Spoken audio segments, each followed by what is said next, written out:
Welcome to this week's community call. It is March 30th, 2023, and today we are joined by IPOR.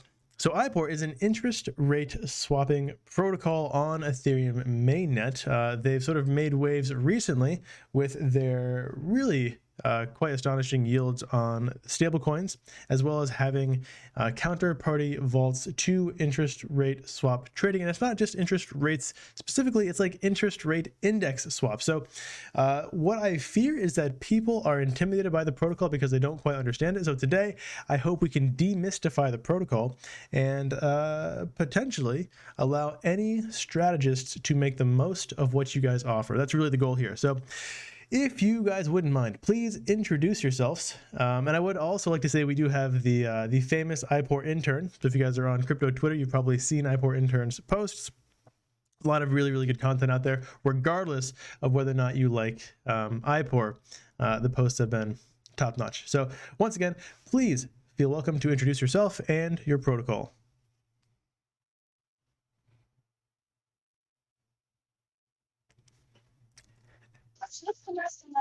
Hi, my name is Darren Camus. I'm the CEO and co-founder of IPOR Labs, building the IPOR protocol. I've been building crypto for the last 12 years, started on exchanges, built some L1 infrastructure, payments, and now building out the IPOR protocol.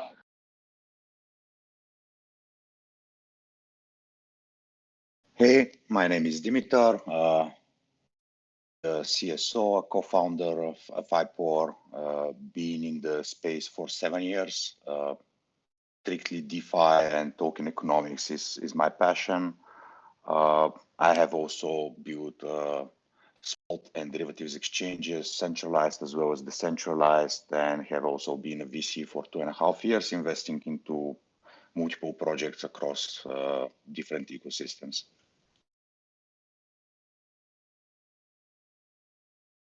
So I'm IPOR intern. I joined IPOR like almost 1 year ago. When I finished college, so I'm a software developer there. What I like the most is doing research in DeFi and stay up to date, and also working on token economics, building sustainable protocols. So yeah, that's all on my side. I see we have Vlad in here, so maybe he can introduce himself too. Hey guys, yeah, sorry for being late. Yeah, so I'm helping with marketing, community management at IPOR. So yeah, that's my introduction. Well, thank you for the introductions. Even if they're brief, it's good to meet all of you guys. So again, welcome, and I want to dive right in. So I'm going to share my screen, and then I want you guys to sort of walk me through IPOR from like a first, like just a conceptual level, what you guys are doing, and then like through the protocol. So I guess before I share my screen, give me like an elevator pitch of what IPOR is at a conceptual level for the community. Okay, so we consider the IPOR protocol this kind of foundational layer of the DeFi credit markets. So it really consists of two things. One is the IPOR index. You can consider it, let's say, the benchmark interest rate in DeFi, or what's the cost of capital at the current block height. And on the other side, it's a suite of interest rate derivatives that are based on the IPOR. So the first of which is an interest rate swap. So the index is really critical in terms of developing term structure inside of the DeFi credit markets. So how can we move from flash loans to 1 month loans to 6 month loans to actually being able to buy a car or a house from a DeFi bank? And then on the other side, you have the interest rate derivatives, which allow you to hedge your interest rate risk. And so you're essentially going long or short versus the rate, depending on your interaction with credit markets. And this is extremely, I guess, relevant today, considering the two, crypto bank failures in Silvergate Bank and Silicon Valley Bank were really related to two risk management failures. One of which is duration risk and the other is interest rate risk. So that's maybe an interesting contextualization. In TradFi, that's extremely relevant and shows you why some protocol like IPOR is necessary for development of the DeFi credit markets. So can you walk us back through what you just said? So you're saying that the recent failures by, I don't know, Silvergate, SVB, were in some way related to what you guys are doing, and I didn't fully understand that. Can you say that again? Yeah, so the failures of those two banks were related to duration risk and interest rate risk. Right. So basically, the banks bought long-term instruments. They had to liquidate them at a discount because they had to pay out the short-term depositors, and they also had big holes in their balance sheets because they didn't manage their interest rate risk. So, as the central banks hiked the rates, the values of the bonds go down, and they weren't sufficiently hedged, and then they couldn't cover the short-term deposits. So in DeFi, yeah. So go ahead. So we have that now. How is that related to what you guys are doing, and what solution do you guys provide for that? Yeah, so think of it on the other side, right? So in DeFi, we're starting with loans that basically they're issued today. The maturity is indefinite, and we really don't have instruments that are really like 1, 2, 3 months, right? So if we want this space to be useful, we're going to have to create this term structure in DeFi. So, the IPOR index tells you what's the cost of capital today, but there will be an IPOR index, for example, IPOR USDC, in a 1 month rate, which tells you what's the cost of capital, for the next 30 days, or 3 months, or 6 months, right? So as we start to extend these rates, we can start extending this term structure. And that's really important for, the evolution of the DeFi credit markets. And then you use the derivatives to hedge your rate exposure. So let's say if you're a borrower, as rates go up, your cost of credit goes up. So you want to be long the rates so that you can cover out your cost of credit. And if you're a lender, you want to be short the rates because you don't want to lose your future income. So these are the two natural counterparts. So in doing that, either longing the rate or shorting the rate, are you effectively neutralizing the delta of those rates? So if those rates go up or down, you've effectively locked in the rate at a specific price, whatever you longed or shorted at. And so in the future at maturity, you have sort of this fixed expected interest? Exactly. I mean, so fixed interest rates are one of the potential outcomes of interest rate derivatives, right? Right. So effectively what you're saying. Okay, cool. So like, let's say we're looking at Aave, and Aave right now has two choices. You can do the sort of variable interest rate, which people love and hate at the same time, because we've seen ETH go from, I don't know, 3.67% to like 40 or 50% under Black Swan events. Now, is there a future in which you could see what the variable is, see what the IPOR index says, lock in this pretty decent variable rate, make it fixed, as opposed to doing like Aave fixed rates, which tend to be substantially higher? Yeah, I mean that's really one of the use cases, right? So you can't really necessarily see in the future. Sure. Think of interest rate derivatives like insurance, right? You don't really need them, and they're really a cost until you really do, right? So you're locking in future uncertainty by taking a swap, essentially. Cool, I like it. So I have the protocol pulled up right now. We're looking at the IPOR index, and so we have the IPOR USDC structure, USDT. I think you have DAI, and so each one of these, walk us through these different numbers here. So we have Aave 57%, Compound 42%. What are those? Yeah, so it's a volume weighted index. So if we look at like traditional benchmark rates in TradFi, you take a subset of banks and they report the rates, you volume weight it, and you spit out a number, right? In DeFi, we can actually just dig into the smart contracts. So for example, the IPOR rates are right now a composite rate between Aave and Compound V2 because they're the most liquid, largest markets. And you can see here, it's just a nice visualization of the change in the weighting over time, right? So you can see as the relative liquidity rises or falls across the different rates. Got it. So does the weighting of the index. Okay, so is this just a very, basically, is this a TVL weighted index? It's somewhat. It's a volume weighted index. So Volume weighted index. Okay. it's weighted by yeah. Okay, cool. It's a VWAP. Yeah.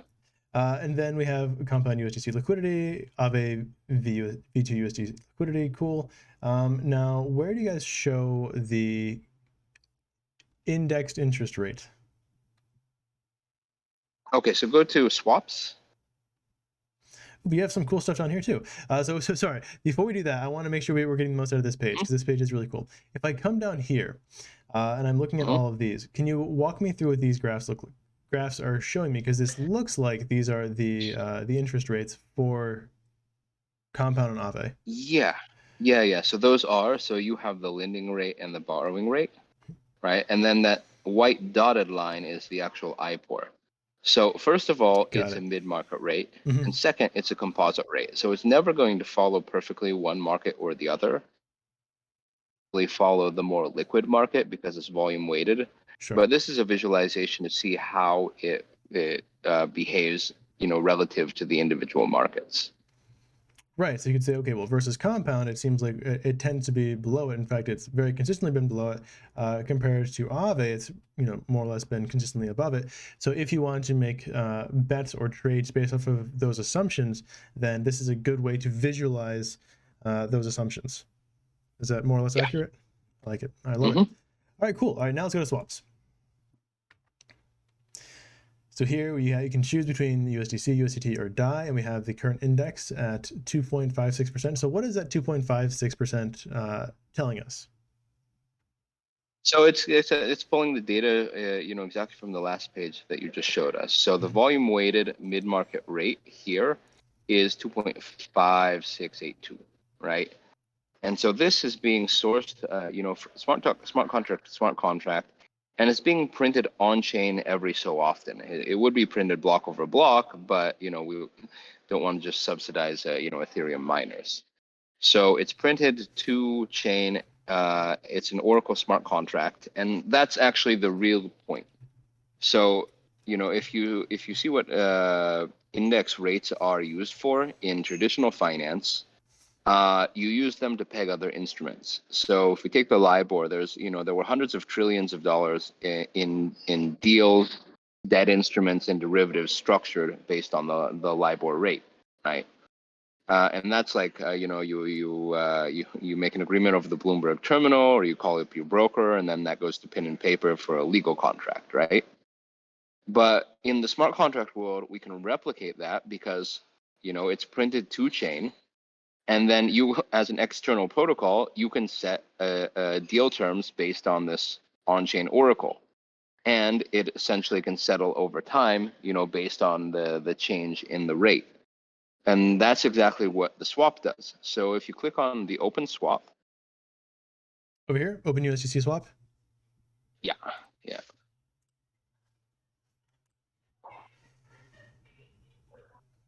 Okay, so if you open the swap, you can see that there's kind of two different directions, right? Pay fixed and receive floating, or play floating and receive fixed. So the pay fixed option is essentially longing the rate, right? And the receive fixed option is shorting the rate. And so what you're doing is you're actually, this is the interest rate derivatives DEX. So it's the smart contract referencing the AMM, and the AMM is pricing this based on a couple of different quant models, but it's essentially giving you a spread over or under the IPOR based on, things like near-term volatility. And so you are taking a contract about the change in the IPOR over time. Okay, so I like that, right? So let me just go through that again for my own edification. Here we have pay fixed. That would be longing the IPOR index. Here we have receive fixed. That would be effectively shorting the IPOR index. And the ways in which you could use these are either just directional bets on the interest, or to hedge your interest on other platforms like Aave or Compound. Yeah, that's right. Okay, now, so what's happening when I'm actually doing this? You say it's interacting with the AMM. I understand that to an extent because you guys have liquidity provision. We'll get to that in a second here. But what am I effectively purchasing when I have received fixed? So you say that's a short. Can you explain to me what that means? Why is it a short? So you're paying you're exchanging payoffs over time. The difference between, okay, so for example, where it says fixed, that would be your fixed rate. So you would receive fixed, Where and is that? so on the right hand side, on the Okay, right hand this side. So number, the your receive fixed is 2.45. yeah, Okay. 2.45. Yep, got it. So right now, if you're paying more than you're receiving, then obviously it's a cost, right? Yep. So you actually have this 11 basis point spread where you're losing, right? But as soon as the index goes below that number, so if the index drops below I 2.45, see. then you're receiving more than you're paying. So it's the delta between those two numbers, and it's the payoff over time. So for example, let's say the rate drops to 2%, right? Mhm. Well, then, over that time, you are receiving, let's say, 45 basis points more than you're paying, right? So then you're in profit. If the rate goes above that, then you're paying more than you're receiving. So it's essentially, think of it like a payoff hurdle. Got it. So this is, and I apologize, I don't have a traditional banking background, but I have a DeFi background. This is similar to, I don't know, protocols like Pendle, protocols like Revest, where you're effectively purchasing an interest rate, and you're like effectively leveraging that interest rate by virtue of purchasing it without having the underlying. So instead of like actually lending here, you're purchasing the rights to receive the interest, and if you're receiving, yeah, go ahead. You can correct me where I'm missing it. It's similar. It's similar, but it's different, right? Right. So in Pendle, you're exchanging yield, Mhm. and you're stripping out that yield element, right? Right. So first of all, in Pendle, the people that are effectively selling yield are like they're a primary, lender on Aave and Compound, right? They're getting their money up front and they're selling it at a discount. So this is called like a zero coupon bond, right? In the IPOR case, it's more of a traditional derivative. So it's anyone with USDC here is betting against the liquidity pool, right? So it actually opens up the market much more because, for example, let's say if you're trading the Pendle AUSDC rates,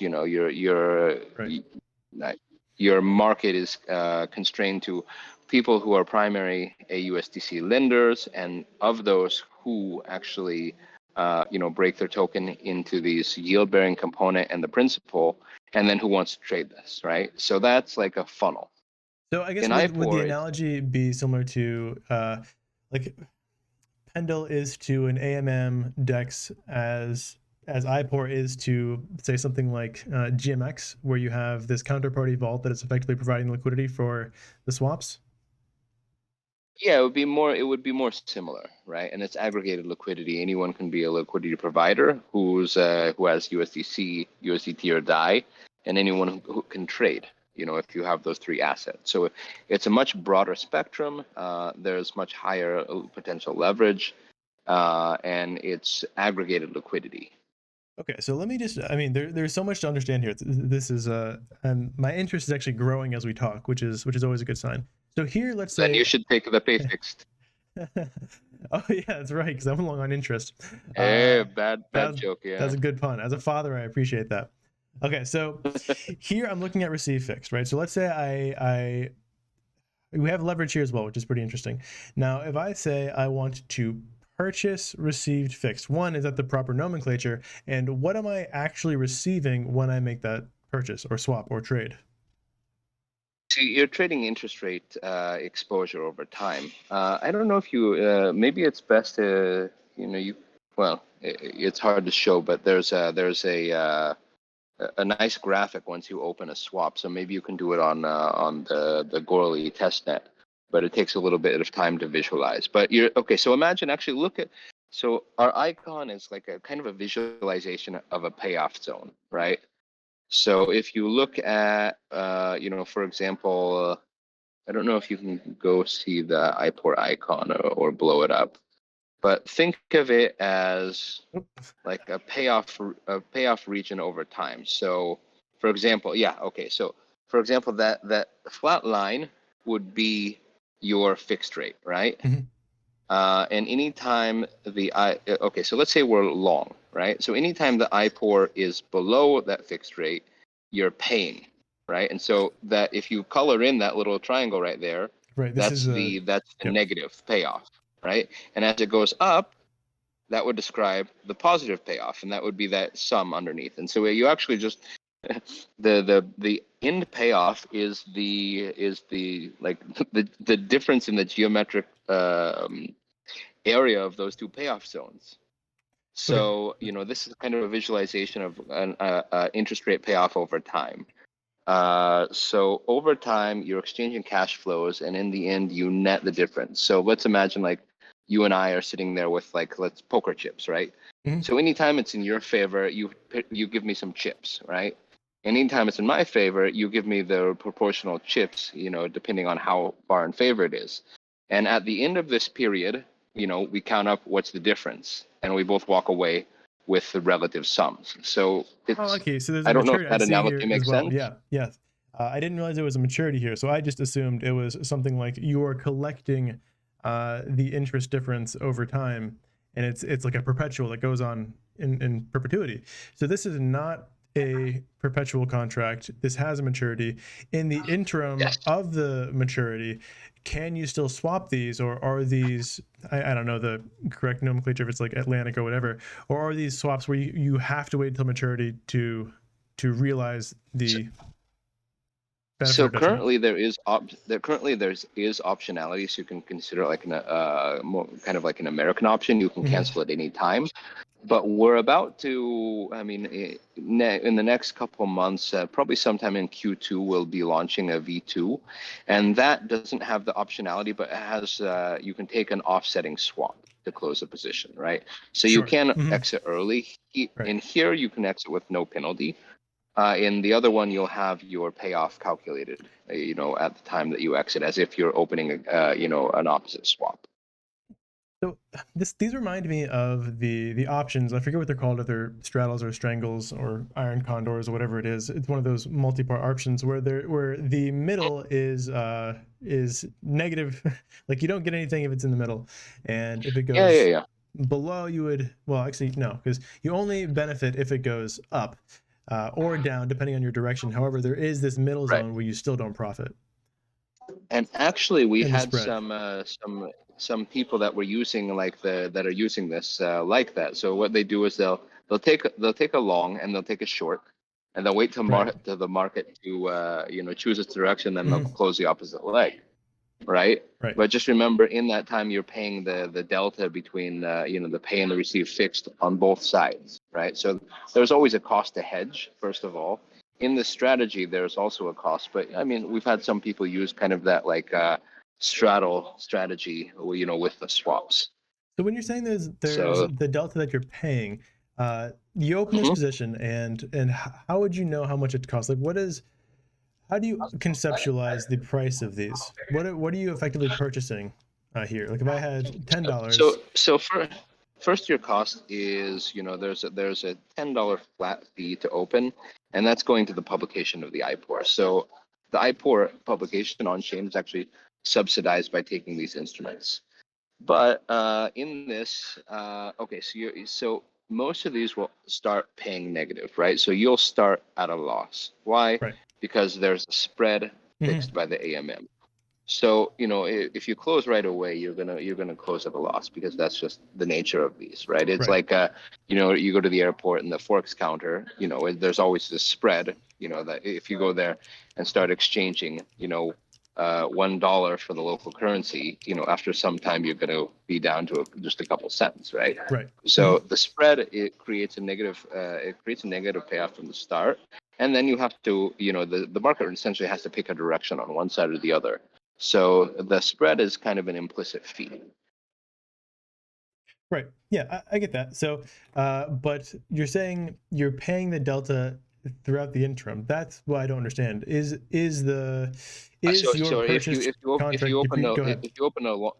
you open a long and a short, you're paying on both sides, right?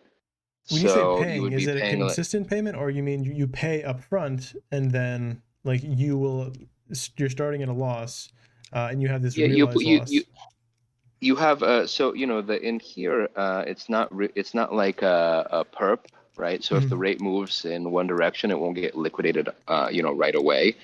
But the interest rate calculation or the payoff calculation starts from the offset. So you're paying the difference. So if you go both long and short, you would be paying 12 bips on the long and 11 bips on the short, right? So you're actually paying 23 basis points between the two until you choose a position, right? So that's a cost, right? So if you want to employ this kind of straddle strategy, then it's always starting paying the delta between these two positions, right?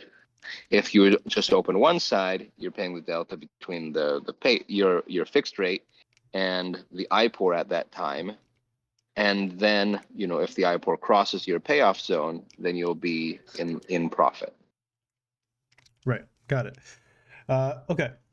So let's say, just for trying to really make sure that I get this, let's say I want to open up a long position. So I pay fixed to effectively long at 2.68%, which means that I'm starting off in the red by 11 bips or 12 bips here. Oh, I mean, like 11 point, whatever. And so I'm starting off in the red, but if so can I call the floating rate the IPOR rate? Those two are interchangeable? Yeah, okay, so that's exactly. Right, so if the floating goes above the fixed rate, then I can exit at a profit. I mean, assuming that overcomes whatever fees that I have to pay to open and close. Yes. And vice versa for the shorting. And then, of course, you can think of all those other optionality, straddles, strangles, et cetera, for however you want to set up your strategies. This is starting to make sense and crystallize in my mind. So thank you for being so patient with me. I am a slow learner. Well, I mean, even on this, like maybe we can simplify it because I mean we're already going into like really complicated strategies, but the simplest one is, you just open you take a money market loan and you take the pay fixed, right? And you're basically hedging your cost of borrowing. Okay, so let's actually look at that. Let's assume that we want to do that. Now, do you know which one would be better? I remember there was compound and Aave, and I remember compound was consistently above. So, wouldn't you want to? Let's do a better one. Okay. Let's pick Morpho. Morpho, all right. Morpho. Why Morpho? Because Morpho picks the midpoint between Aave and between the borrowers and the lenders, right? So it has a really nice kind of correlation with the IPOR. Oh, right. They have their P2P APY. Yeah, so let's look at USDC, right? So 2.45, what's the IPOR rate? Let's go back to IPOR. Or sorry, 2.56. Yeah. So let's say we borrow from Morpho and we take a pay fixed, right? Okay, so for borrowing so when you borrow from Morpho, you can pay the P2P rate if it's available, but you're not guaranteed the P2P rate. Is that correct? Right. Okay. So let's just say you do get the P2P rate. You're paying 2.45% to borrow, and then you come over here. What's next? Okay, so you would choose pay fixed. Pay fixed, receive floating. Yeah. Okay. So you would probably want to match your notional. So I mean, typically these interest rate derivatives are used to hedge very large positions. So let's take our notional and say it's $1 million. And so the notional is the loan, not the principal of your collateral. Exactly. So let's put in $1 million in notional. And then you can just drag the slider, right, to see what the total, kind of collateral would be, right? So when we're talking about capital efficiency in swaps, right? I guess it's changing the notional. So yeah, I think I'd have to do the totals. Let's just I don't think I have like any money in here in USDC. So if I had let's just say it's $100, and then I could change this. Yeah, and that seems about right. So is that accurate? Am I getting it wrong? Yeah, no, $100 at max leverage, 50K. It's 32K here, for some reason. Sorry, we're at we're at 250 leverage. 250. No, sorry. It's because we have let's go with 1,000, because there's flat fees that dig in. So it's really not, if you're Oh, I see. you're Yeah, you don't want to do a smaller size because yeah, it hurts you. yeah. Sure. Yeah. So we roughly just a little Right. 500K. So if you want to hedge $1 million position, you put around 2,000 collateral, right? Right. Yep. Okay, so then you do that, and you're saying hedged. So here you would be long on the interest rate. Why is that? Oh, I see. Right, because if the interest rate goes up, then you're not gonna. If your effective interest rate on Morpho stays below 2.7, you're probably going to be paying a cost on the hedge, Right. because you always pay the hedge. In case it goes up, then it's really capping your interest rate risk and your interest rate payment. So effectively, you've capped your interest rate at 2.68%. Approximately. So it's kind of a proxy hedge, because it's the composite rate between Aave and compound, but it's a very nice proxy hedge. Okay, so why is it not capping the rate at 2.681 if you're paying fixed? It caps the rate at 2.68 relative to the IPOR, right? But the IPOR is not the Morpho rate, so they'll fluctuate at kind of at a different rate. So what you're really looking, yeah, right. Okay, and if you look at, you could go back and do you plan on adding any more money markets to the index, or do you feel that Compound and Aave, because they're the largest, are probably going to be setting the industry standard for the other ones anyways? So adding index would be additive. This is actually perfect for governance, right? So 2 years ago when we started designing this, we chose Aave and Compound V2 because they're the most liquid. Right. Now today they're the most liquid. There was avalanche markets that were on the radar. We have some other money markets that are on the radar on Ethereum L1. You have the rise of some money markets on Arbitrum, but still, from a liquidity and volume weighting perspective, it only makes sense Aave and Compound V2 right now. But Aave and Compound V3, they're starting to gain liquidity, and so it's really a governance decision, right? So we can see here that it's a nice proxy hedge, but you have what's called basis risk, right? You have a difference between how much the IPOR moves and how much your loan moves. But this is a really macro play, because in the end, if these markets become efficient, everything should converge to the IPOR, because all of the inefficiencies should be arbitraged away. Right. So this is why we went with kind of this macro construction rather than building an index per market. So when will other kind of credit markets enter the index? It's a great question, and this is like one of the things that is going to be huge in the IPOR DAO. How do you keep this index basically pure over time? I mean, that's one of the biggest things. In TradFi, these indices are used to structure, hundreds of trillions in deals. In DeFi, we can see the same thing, only it's transparent, it's on chain, it's immutable. So it should be a much bigger deal inside of DeFi. I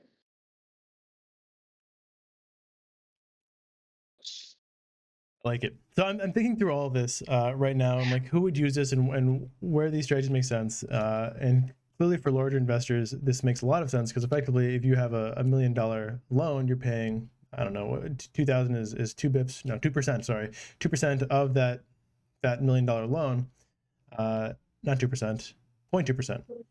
And if you're paying 0.2% to effectively hedge your interest, that could certainly be worth it, especially if you want to avoid any black swan events that tend to hike up those interest rates. But you are on fixed maturity, so you can only lock that in for the length of the maturity. And are these maturities rolling all together, or are they always 28 days? So like if I open it in 2 days from now, it would still be 28 days, or is it like 28 days from today coincidentally? So if I opened it tomorrow, it would be 27 days. Right now it's on a rolling structure. In the V2, it will also be a rolling structure, but it will start to extend the maturities out to 2 and 3 months. Okay, so that is to say, like, if I opened this position tomorrow, the maturity would be 27 days instead of 28 days. No, if you open it tomorrow, it would be 28 days. And if I opened it in 2 days from now, it would still be 28 days. Is that accurate? Yes. Okay, got it. Yes. All right, perfect. So maybe let's jump also to the other side of the which is the depositors, right? So you're talking Yeah. about the hedgers, right? Or the traders. Let's go to the pools. Yes, yeah, I was hoping we'd get to those. I think this is where a lot of people are going to sort of perk up, maybe. Okay, so for example, this is the USDC liquidity pool, right? So there's 11 million in the pool, and you can see where the APR comes from. It comes from fees, it comes from swaps, and it comes from asset management. Since inception, it's getting about 7%, 2% per annum. In the last 30 days, it's got 5.38. And where's that yield coming from? So first of all, if you're a USDC depositor, you have siloed risk. So there's no impermanent loss because you're not trading between two assets, right? Your yield comes from the three parts. One are the fees paid for opening the swaps. Two is the net outcome of swaps. So the pool simultaneously be long and short over a number of positions. And three is the asset management. So while the yield is sitting, while the assets are sitting idle, they're also going out to Aave. They're also going out to compound the yield. So if you're lending on Aave and compound, you might as well yield on IPOR because you get access to two different revenue streams. Of course, the risk in the pool is the net outcome of the swaps, right? So that can you explain the last part again? You're saying if you're lending negative on Aave or compound, you might as well be. You might as well delegate into IPOR because you're in the end it's going out to those money markets anyway. And but you get access to two more revenue streams. Okay, right? So you're saying like if you were only going to lend on those to get to capture that 2 point whatever % that might be there, it makes more sense to be doing so on IPOR, security risks and smart contract risks being equal. Yes, exactly. Got it. Totally makes sense. And so this is where most people are going to interact with the protocol. They're going to be passive depositors, right? You're going to be passive, derivative underwriters. You get access to fees. You get access to money market yield. So it's a peer-to-pool construction, and this is like this capital. And maybe here, let's jump into liquidity mining, and this is where I think this was supposed to be the topic of the power tokens, and maybe Dimitar can take you through this. Yeah, I do have one last question though before we get there. Is when more people provide liquidity, does that reduce the spread when you initially open your position? Like, does more liquidity benefit? No. No, it doesn't. But it means that the spread can decrease potentially less. So in the V2 engine, it's relative to it's basically treating the swap like a portfolio of swaps. And so it depends on how much it changes the risk profile of the pool. Okay. So more liquidity, it can change a smaller position can change the risk profile less. Yeah. So effectively tighter spread. Yeah. Okay. Thank you. So let's talk IPOR and power IPOR. Yeah, let's go to the fun stuff. Which is on the liquidity mining. Actually, yeah, here exactly, if you scroll down a little bit, because like DeFi has like quite a terrible UX, and majority of the time, people need to read guides in order to understand like how they can provide liquidity, how they can stake tokens, how they can power up. So we did quite a lot of work here to design this like liquidity mining to basically guide you. So if you look at this, it's like a progress bar on the left and on the right side, where on the left side you have like provide liquidity. After you provide liquidity, you can stake that liquidity into the reward contract. And if you see the numbers, if you simply provide liquidity, you are getting like 7.2% stable coin yield. Yeah, so this is stable on stable. This is real yield on USDC. Now, if you provide liquidity and after that you stake it into the reward contract, that APR becomes 28.35%. Yes, where 7.2 of it is basically the real yield, and the remainder is IPOR tokens, like the liquidity mining part. And then on the right side is actually where the power token comes in. So if you have IPOR, obviously it's going to show there. If you don't have, you can buy it. You can click the button and purchase it from Uniswap.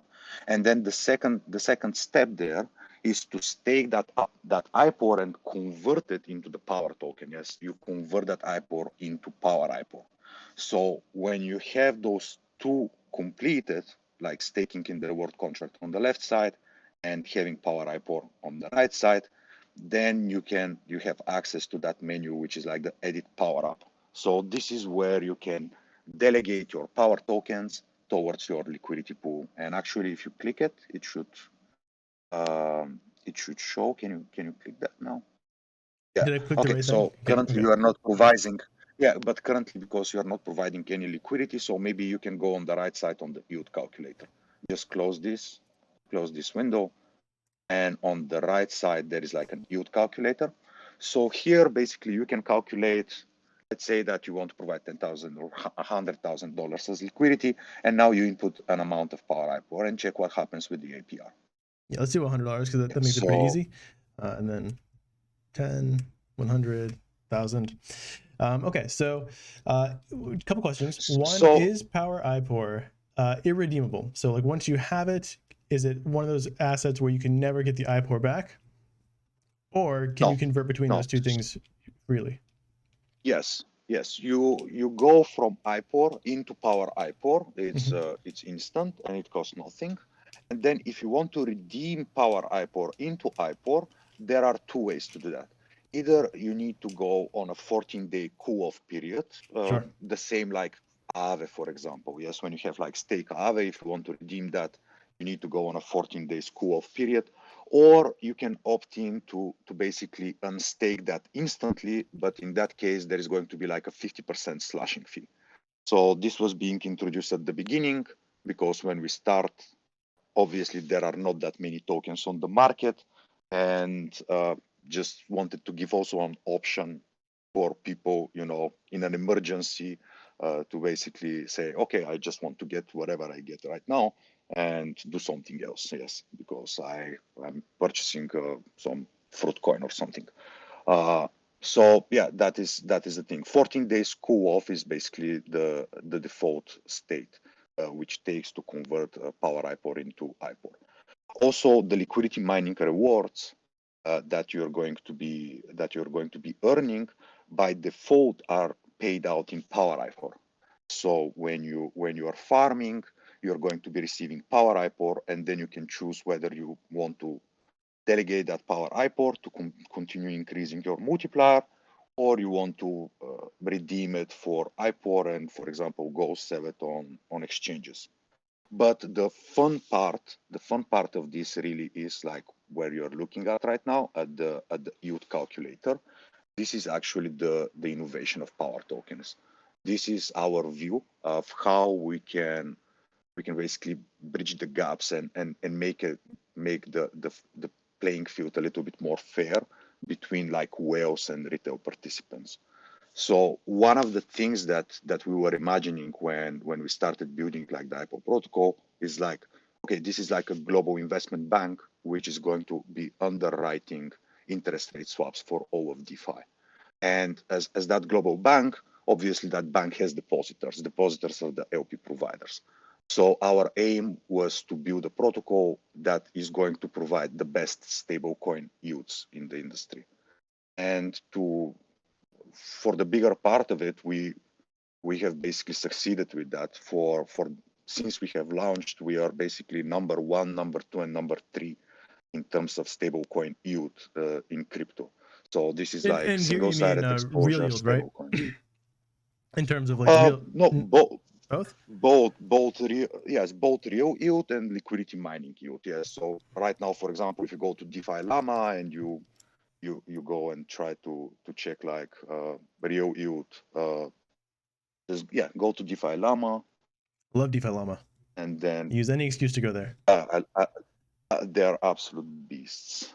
I love the guys. They even created a special oracle for us, which we use for like our universal IPORian income. Oh, that's So cool. go here, go to category. No, sorry, not category. Go to attributes. Choose stablecoins. Attributes. Choose stablecoins, single exposure. Yeah. And then just to remove some small protocols, go to TVL and put like And you want me to just go to 10 million or Ethereum? something. That might. No, don't go to Ethereum. Just use all of them. It does not matter. Okay. Go to TVL and put 10 million, for example. In minimum, yes, put 10 million. Apply filter. I think it applied. And now sort by. API. Hey, look at that. Yeah. And so here we have So the this- reward this- APY and the base APY being the quote unquote real yield, and then reward APY being the liquidity mining incentives on top of that. Exactly, and also here DeFi Llama actually shows only 50% of the yield because because of that unstaking fee. If you want to unstake instead of waiting for the 14 days, basically this is something that we were working with them to establish, like, okay, what is going to be the standard? Because obviously there are multiple protocols. Some protocols basically have like a 6-month vesting of the reward. Some protocols have like 2 weeks vesting of the reward. Some protocols allows you to vest instantly, Right. but with a fee. And so we basically said, okay, if there is a fee that allows you to basically vest instantly, we just apply that fee and we show this as an yield. So, I mean, sadly on DeFi Llama, it's going to show our rates, our API cut in half. But So I it's still thought the top one. I guess let me clarify here. Is it 50% or 15% that you're taking a cut if you unvest instantly? If you want to invest instantly, it's 50%. Okay. And those 55.0%, they're being distributed proportionally to all the other Power IPOR holders. Got it. Okay, and when you say IPOR holders, does that also include IPOR stakers, people who are using their IPOR to get a power up? Yeah, so I'm talking only about Power IPOR. So IPOR is just the ERC tradable token. Power IPOR is the de facto governance token. It's the token used for boost. It's the token that is going to be used for revenue share. Got it. So Power IPOR is the main token. So if you're staking your Power IPOR, you can also get the boost on your yield, but you're also receiving, I guess, distributions from anyone who is unvesting early. And that's not a linear vest. Yeah, they could be on the 13th day, and if they exit on the 13th day, they're still paying that 50% haircut. Is that accurate?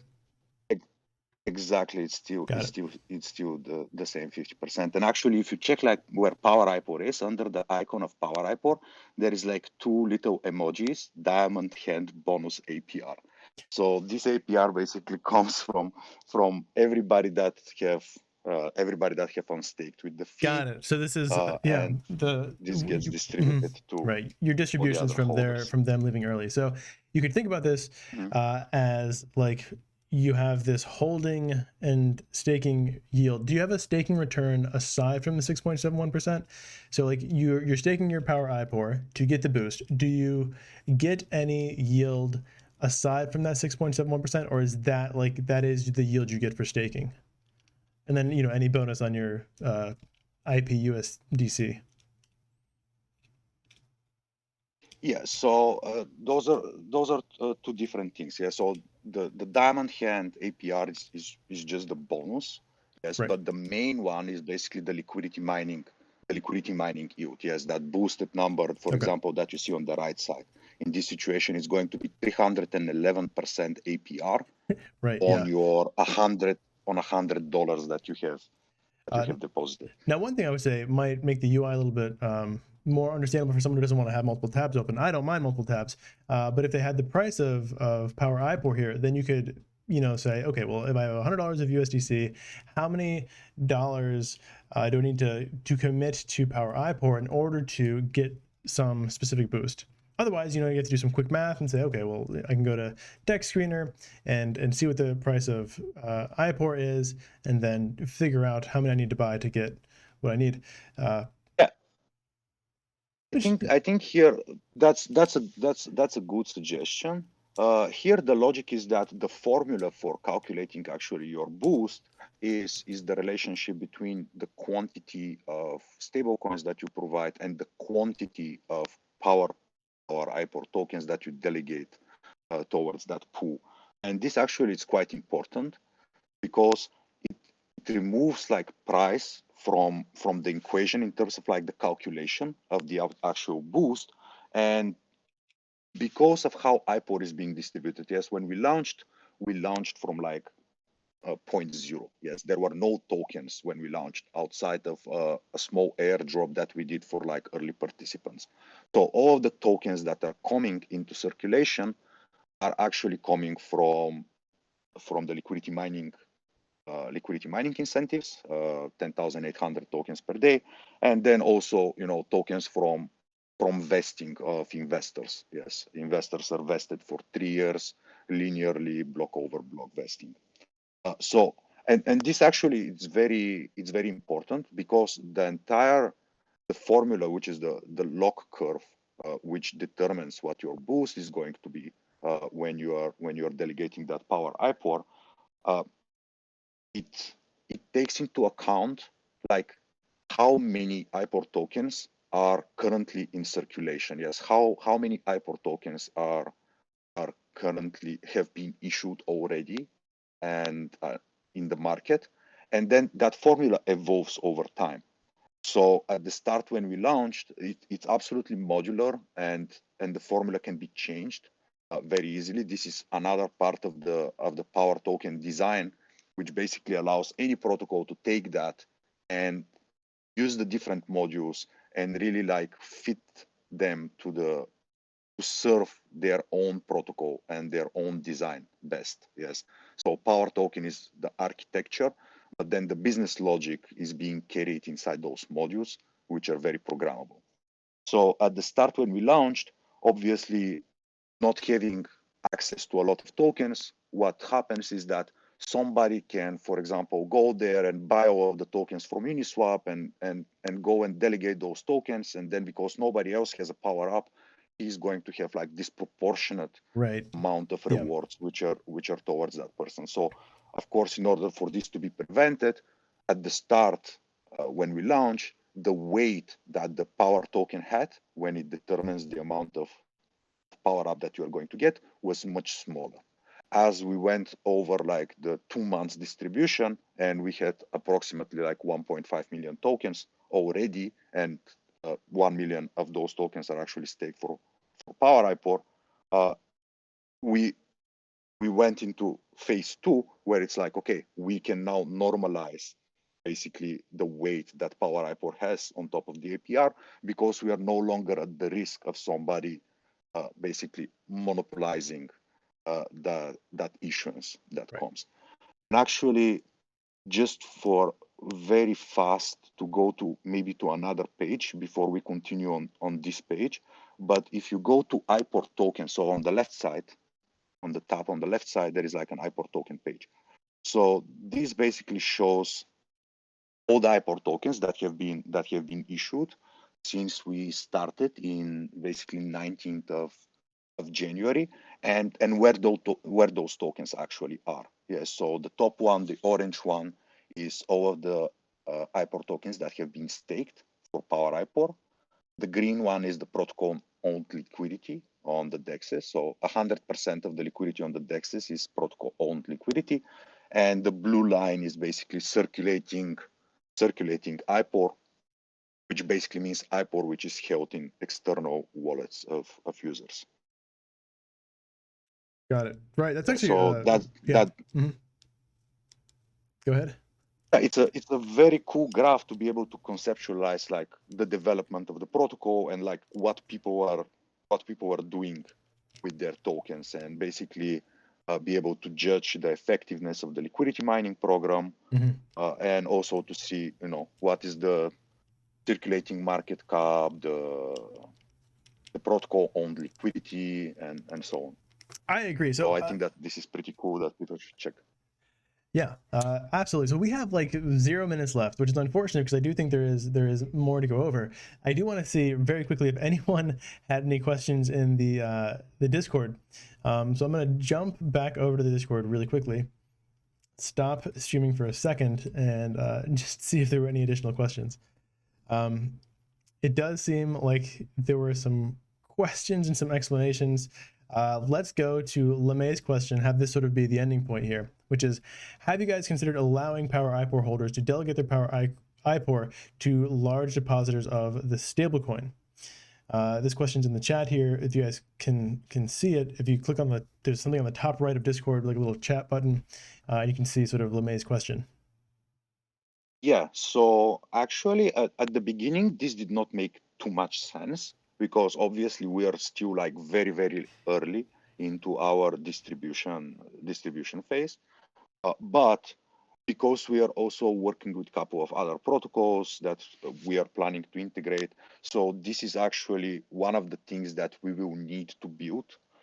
Not really to create like a market between like depositors, liquidity providers and IPOR token holders, but mostly so it is easier for protocols to be able to build different strategies on top of IPOR, where those protocols users can simply delegate their IPOR tokens towards the protocol account which is on top of IPOR.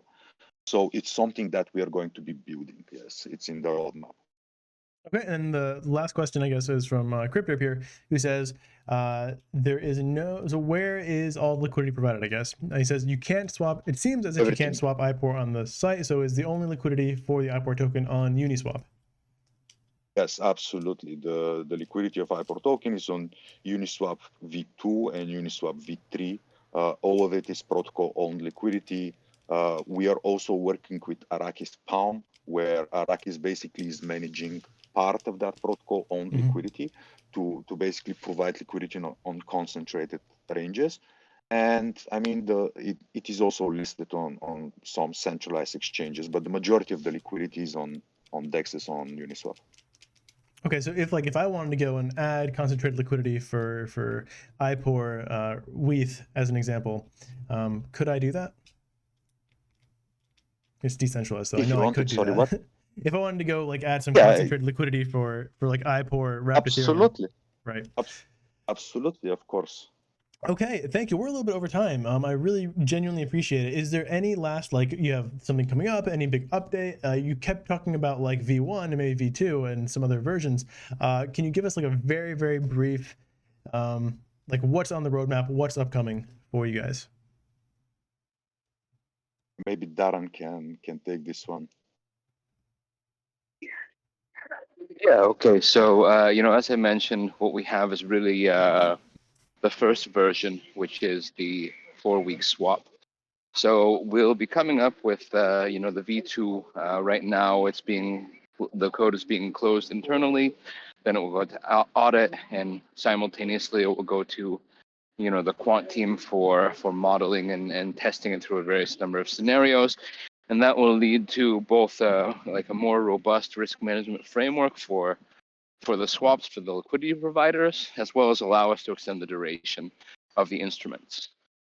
Another kind of work stream that's more long-term is looking at, what's the staked ETH rate, right?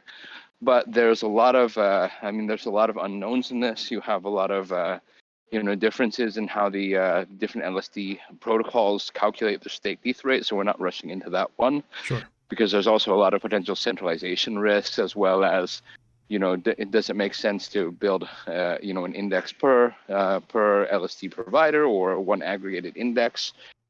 And then finally, looking at the governance phase. So the governance phase was just really opened up inside of the IPOR Discord. So if you go into the IPOR Discord, you can start going through, a couple of different modules.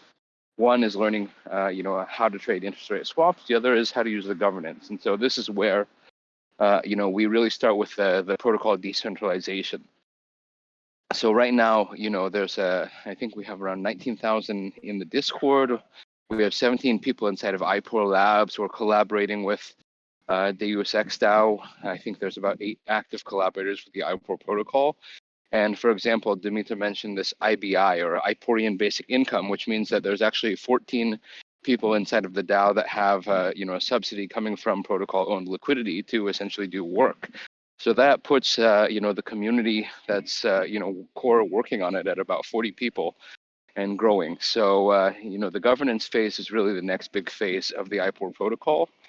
It will go to decisions like, for example, what's the future of the index, what assets to spin up index and markets for, how to tune the risk parameters. And so that's really the next exciting part of the IPOR protocol. And then, of course, if we're talking about the power token, it will be the governance module for that.